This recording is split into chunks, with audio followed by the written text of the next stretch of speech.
WRC or Today I'll be talking to you about the WRC or World Rally Championship. I'll give you its brief origins, its brief history, and how big of an impact it leaves on racing today. To start off, rally format of racing is one of the oldest styles of racing you're going to find today. Typically it's going to be a point A to point B style. It gives back to the early forms of racing because in 1910s, 1920s, when the automobile was really become popular, there were no paved roads, there were no racetracks, no circuits, so the only way that racers could really race their car was go from one city to the next, typically from one end of the country to the next. And WRC grew from the International Championship Manufacturers. This is one of the first formats of the style that WRC has. It involved manufacturers such as Lancia or Porsche modifying their production cars to be road legal race cars.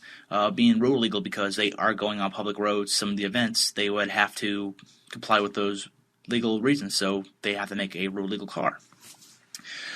And the first ever WRC event was January 19th of 1973 in southern France of the Rallye de Monaco.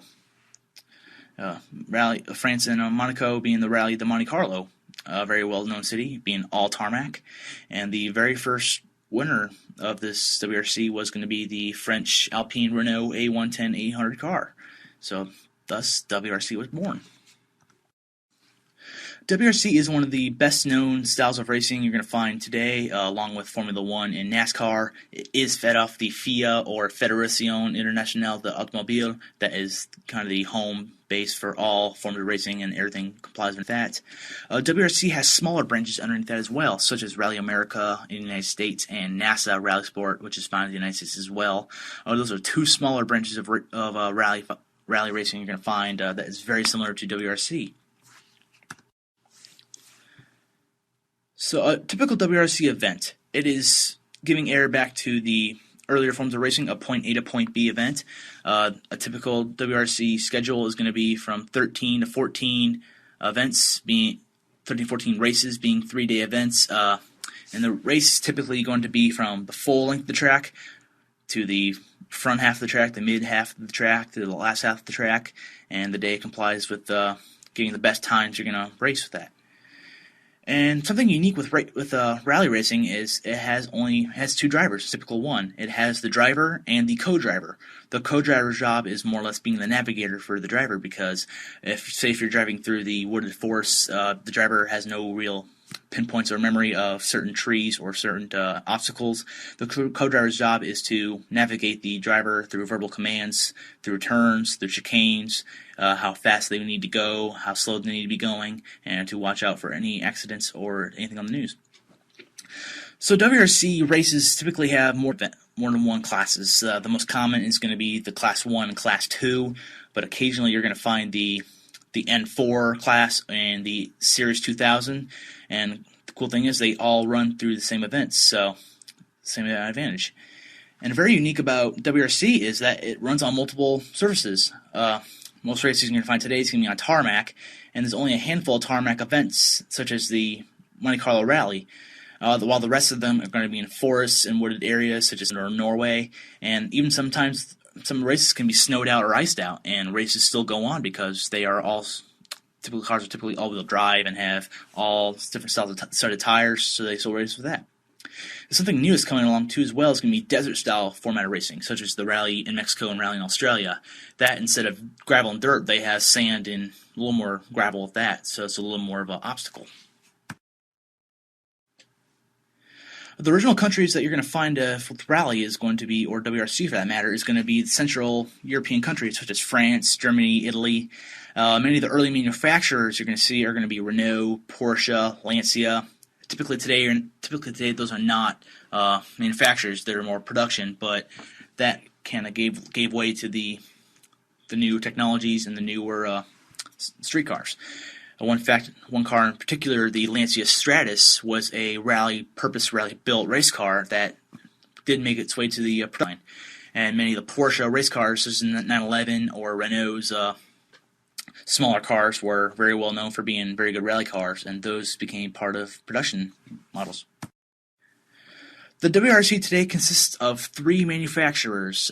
You have Mini with the John Works Mini Cooper, Ford with the Ford Fiesta WRC package, and Citroen's DS4 model.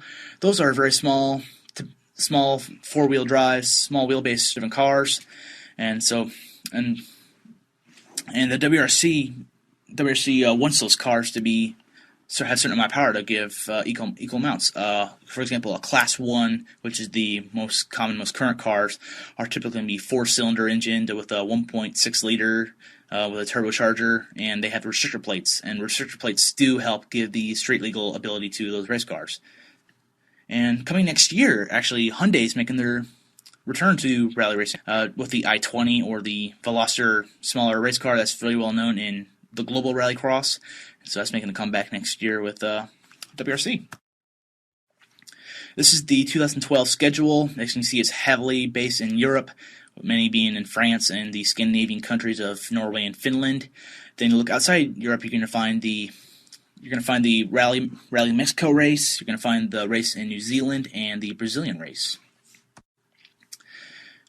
The drivers, they are all from all over the country, but on observation, majority of the racers are from Finland, France, Norway.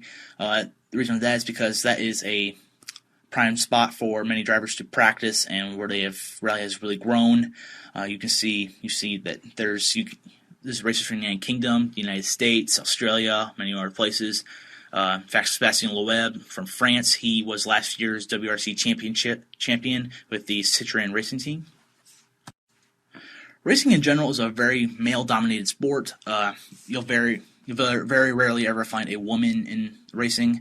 One woman in particular that's very powerful, not only at the WRC, but racing in general, is Michèle Mouton. She made her debut in 1975 being a co-driver for the Alpine Renault racing team.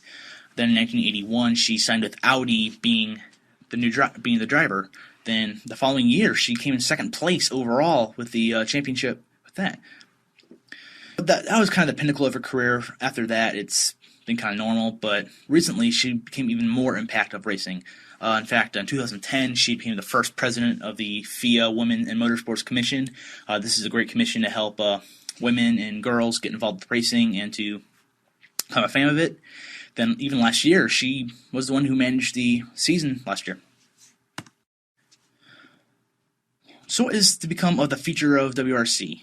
Well, have you assured that is a very, very popular sport that is growing repeatedly, especially with the sponsors, as you find with Ken Block's Monster Energy and Sébastien Loeb's Red Bull Energy. It's a big time sponsor with them. WRC also has created smaller spawns of new forms of racing, such as Rallycross, the Rallycross Championship, which a lot of rally drivers practice and could even grow up to be WRC. Danger and safety is a bit of WRC because spectators can easily get killed or injured or killed.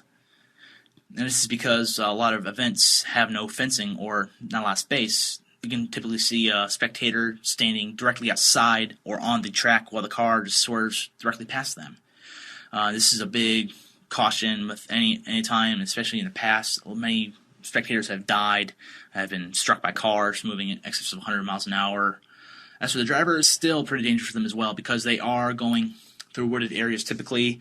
Cars have been known to roll over, going over jumps, and cars have been seen hitting trees, getting crumpled by that. And so since 1974, a total of 19 drivers and co-drivers have been killed either by an accident or a rollover or etc. But one driver in particular that has left a big impact with racing is going to be Colin McRae.